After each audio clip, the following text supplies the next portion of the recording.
everyone. Today I need to get quite a few things done in the garden, starting from cutting the grass in the orchard area because I want to plant some pumpkins, and I thought I would take you with me and also that I would answer a few of your questions. So let's get started.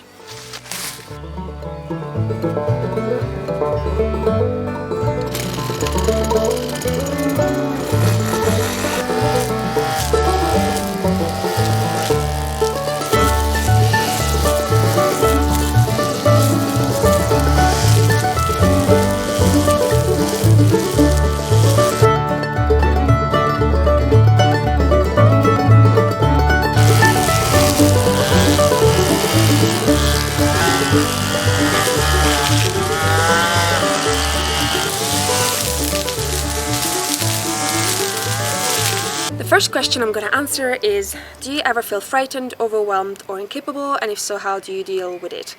Yes, yes and yes, all the time, pretty much on a daily basis, especially the overwhelmed part, because as you know, I like to do a lot of things. I have a lot of things going on, and some days I just can't do it. Last week I was working on the van trying to repair some rust damage that it had, and the damage was a lot more extensive than I thought at the beginning, and I was trying to work with fiberglass, which I never worked with, and nothing was sticking, nothing was working, and I was just trying to film as well, and I sat and basically had a cry, and that does happen, and that is my way to deal with it. When I get overwhelmed and like you get this kind of rush of like frustration and emotion that comes through, I just don't even fight it. I just sit down, have an ugly cry, and then I feel better and I start, I keep working on whatever I was working. The next job that I wanted to tackle is to plant those pumpkins. I have another tray of those. I think I have about 20 pumpkins. Maybe it's too many, I don't know.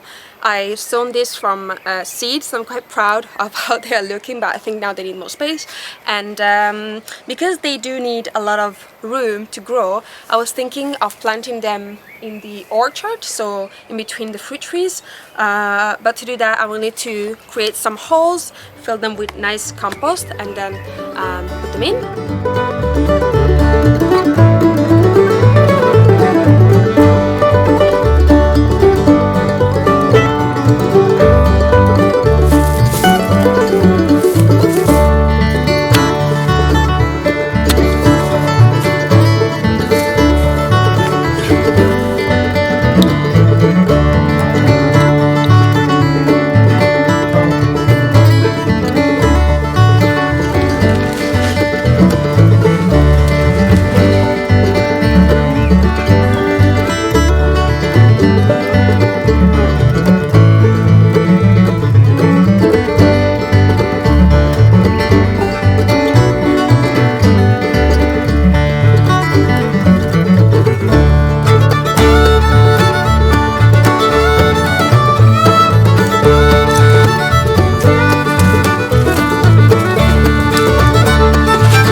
Have any tips for someone who overthinks everything to the point they never end up doing any big changes? Yes, I do. The next time that you think of something that you want to do, that you really want to do, then tell everybody around you that you want to do it. Tell your friends, tell your family, tell everybody. So then everybody knows you're going to do it and you can't back out of it. That has helped me with many things. The bells. The bells. What was I saying? Yeah, just tell everybody that you want to do it, and then everybody's gonna remind you that you said you would do it, and then you will have to do it. At least this works for me. If you are an overthinker, like me, I'm an overthinker as well. I don't think there's anything that's gonna help you not think. What's but there are things that are gonna help you act. It's already 6 o'clock and I really thought that I would finish this video today. That's not gonna happen, but I think I do have another 2 things that I could get done before the sun comes down, so let's go do it. I planted some zucchini, and as you can see, the ones on the right of the raised bed are doing so much better than the ones at the end of it, and I think it's because of this tree that's making shadow to it. So I'm gonna, it's not really a tree, it's like, it's a stump, and then those branches are coming out of it. So I'm gonna cut those and hopefully that's gonna solve the problem. By the way, let me know if you would like an updated garden tour. A lot of things have changed since the last time I did a tour. Actually, I don't think I even had the field behind the house yet, so if you'd like me to do that, then I will certainly do it for you. And also, I want to thank Rosanna for sending this through. Rosanna is a lovely patron who sent me this anti-hail sheets that you can put on top of vegetables to avoid what happened last year, which is the hail destroying my crops. So thank you, Rosanna, for sending those through. It was really nice of you.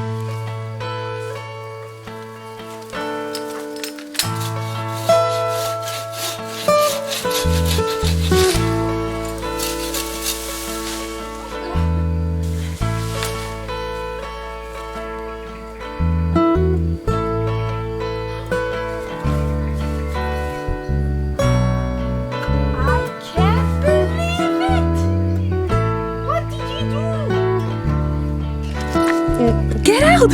Get out! Get out! Get out!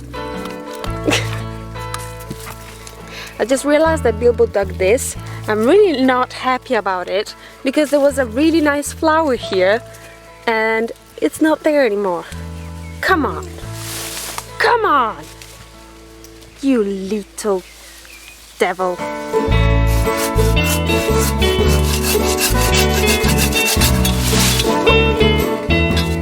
If you aren't cutting trees, this thing is the bomb.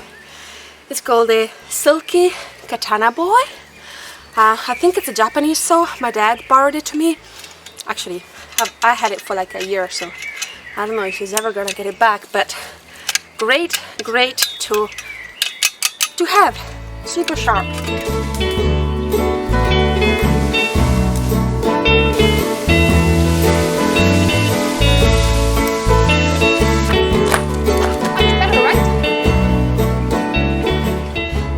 Thoughts, beliefs about life after death, or any spiritual beliefs? Short answer, no. I'm not religious in any way. I wouldn't say I don't know if I'm an atheist or agnostic. I think I'm more on the atheist side. And I was grown up kind of religious. I used to go to church, not the Catholic church, another kind of church. But I quickly realized that it wasn't for me. I think I was 8 once I stopped going. I said, no more, thank you very much. And I haven't changed my mind yet. And I don't think there's anything after death. We are made of matter. And we will go back into the earth, hopefully. And our body then will be flowers and maybe animals, whatever. Sometimes I think that it would be nice to think that there's something after we die, or that there's a reason why things happen, and I think that's why a lot of people believe in God or a lot of religions, is because they need some kind of comfort in life. And I will admit that not believing in that does kind of make you closer to despair and nihilism. But that's what rings more true to me, and yeah, I hope I'm not offending anybody. I know this is a very touchy subject, but you asked, so I'm answering.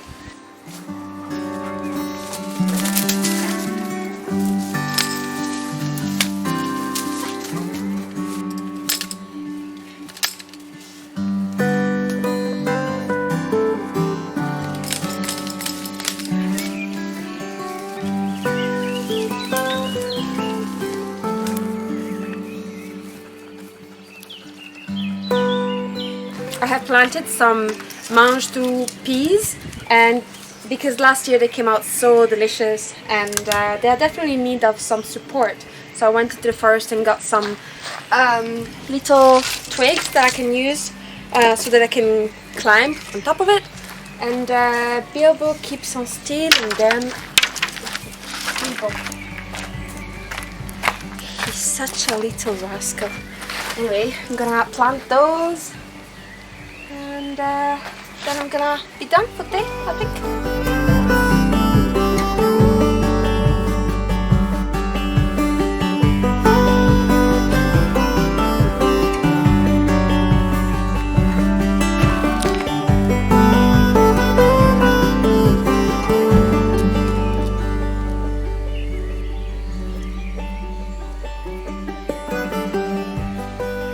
Do you spend much of your time alone as it appears on your videos, or do you have a very social life we do not see? This, together with do you not feel alone, do you see people, do you have friends, is one of the questions that came up most often. And no, I do not feel alone. I enjoy my own company, I enjoy doing things on my own. I think that's the way that I learn best. And I would say I'm mostly an introvert, so when I'm with people, although I love them, my batteries tend to drain fairly quickly, and then I need a lot of time alone to recharge those batteries. So I do enjoy spending time with people, but most of the time I am happy on my own. So don't worry, I do have a social life. I'm not a very social life, but I do have a social life. And I would say that just because you don't see it in the videos of any content creator, it doesn't mean that it doesn't happen. Some people choose to keep some things private, and to me my relationships are one of those. I'm gonna go in and have a nice, big, nutritious meal because I think I deserve it. And I shall see you tomorrow because I still have a few things to get sorted in the garden and a few more questions to answer. So, see you tomorrow. Morning everyone! Today's first job is to remove this lower part of the gutter and cut a piece out, and then put a container under it so that I can collect rainwater in provision of a really hot and dry summer. And I need to do it here and on another gutter over there, and hopefully it's an easy and quick job. I'll start the first.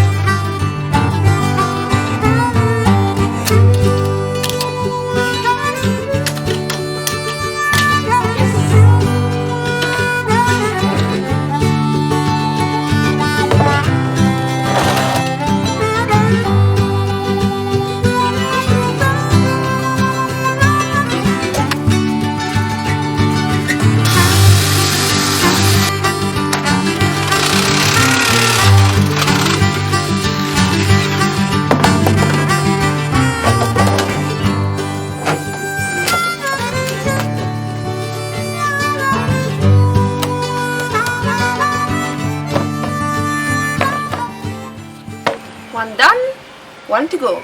And by the way, I know it looks super ugly. I'm thinking of maybe covering it with like a wooden box, but that will be for another day.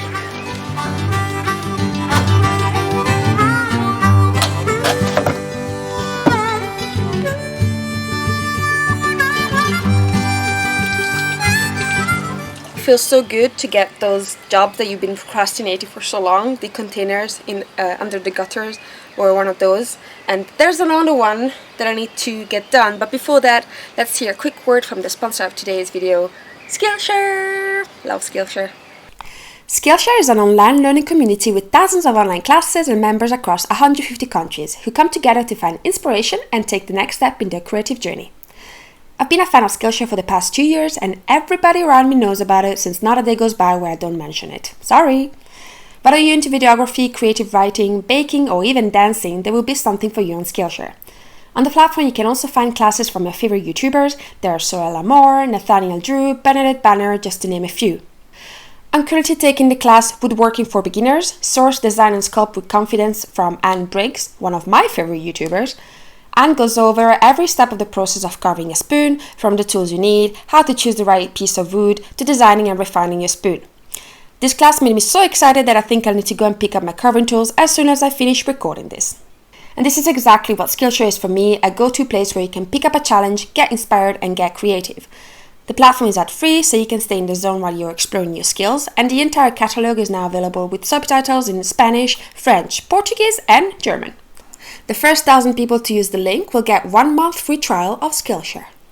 The next job I need to do is to apply another coat of linseed oil to this table that I did last year. As you might remember, I just burnt the wood and then applied a coat of linseed oil, and this is how I got this nice color, but you do need to apply linseed oil every year. But before I do that, actually let's answer another question of yours.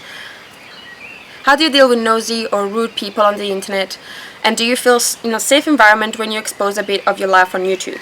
So there's 2 parts to this question. I'm gonna answer the first part.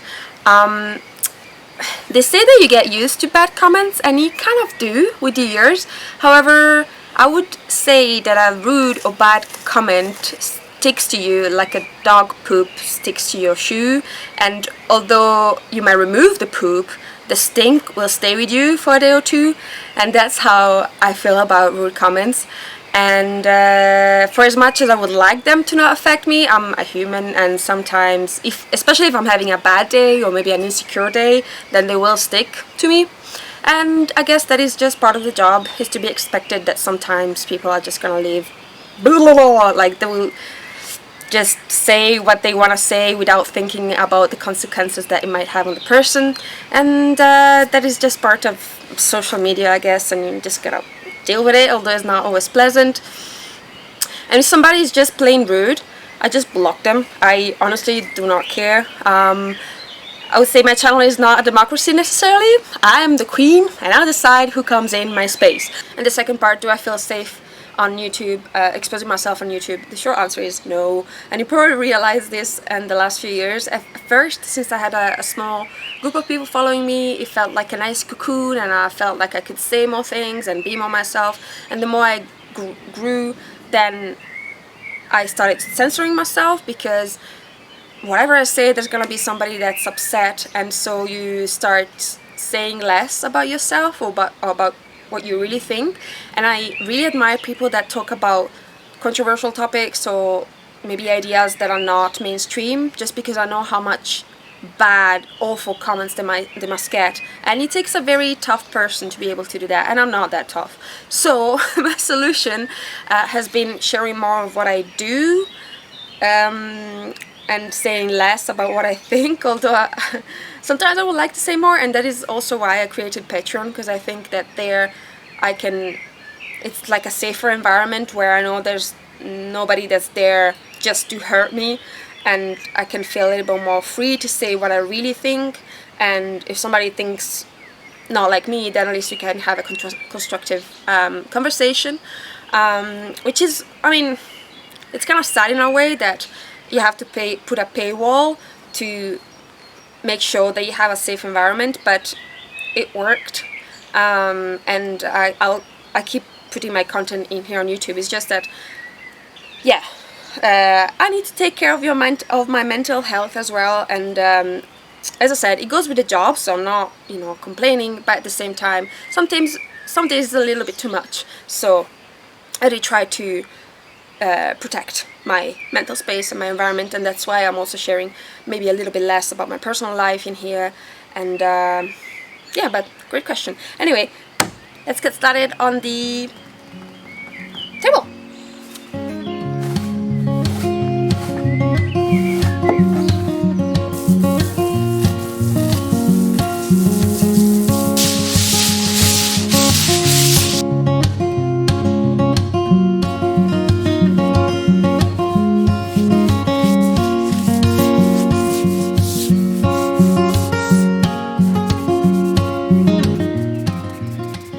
Is down, which means I'm done for the day with the works outside, and I'm gonna answer your last question, which is, do you still crochet, and if so, which projects have you been making lately?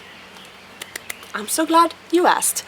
Well, right now I'm making winter socks, which I know it's not very seasonal since it's super hot at the moment, but I'm hoping, since the thread is super tiny, that it'll be done by when the cold comes by. and so that's what I'm working on at the moment. But before then I did a super fun project, which is this. You ready? Tick tick tick tick tick tick tick. Isn't this ridiculously cute?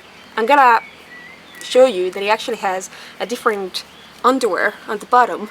It has like boxers, and then on top it has those shorts. I just think it's super cute, and this is made with the amigurumi technique. It's from this book called The Friends of Pica-Pau, and she has so many cute patterns. I'm gonna show you the page where there's all of them. There you are. So as you can see, there's a dinosaur, which I think I'm gonna be making next. There's a deer that I think it's adorable. What else? Which one else did I like? Oh, an unicorn, a bird, an otter. There's so many, and I'm wanting to make all of them. All of them. They're just too cute. And if I do make them all, then I'll probably be giving most of them away. But still, it's a lot of fun to make. And then, before that, this winter I made a lot of jumpers. First of all, I made this chunky jumper because I kept going to the thrift shops and I couldn't find a decent jumper. So I ended up making my own, and it kept me warm all winter. And I made another jumper that wasn't supposed to be this cropped. In fact, I'm trying to see if there's a way to lengthen it. Let me know if you know of an easy way to add length to like a finished project. Don't know if you can see, but here there's already ribbing that was finished, so it's a little bit harder to add stuff. And then I have one of my favorite jumpers, or at least I really like the pattern and the fit, but I'm not so sure of the wool itself, so I think I'm gonna be making it again with another wool, maybe a smaller thread. And then lastly I've made this crop top, which I think it's super cute and I love the colors, but I don't see myself wearing this anywhere, if I have to be honest. So I was thinking of taking it to the thrift shop, but I know they're gonna price it at like €2, and it kind of breaks my heart to think that it's gonna go at a thrift shop. So I was thinking, if any of you wants it, and if you wear like a size M of tops, then I'll be more than happy to send it to you for the price of the shipping. And just reach out on Instagram, and I'll make sure to ship it to you. If there's more than one person that wants this, then I'll make like a, how do you call that, like a lottery, so that it's like a random thing. But yeah, if you want this, send me a message. That is it for the video. Thank you so much for sending your questions through, and sorry if I haven't answered all of them. Obviously there were many, and I tried to pick ones that I hadn't answered before.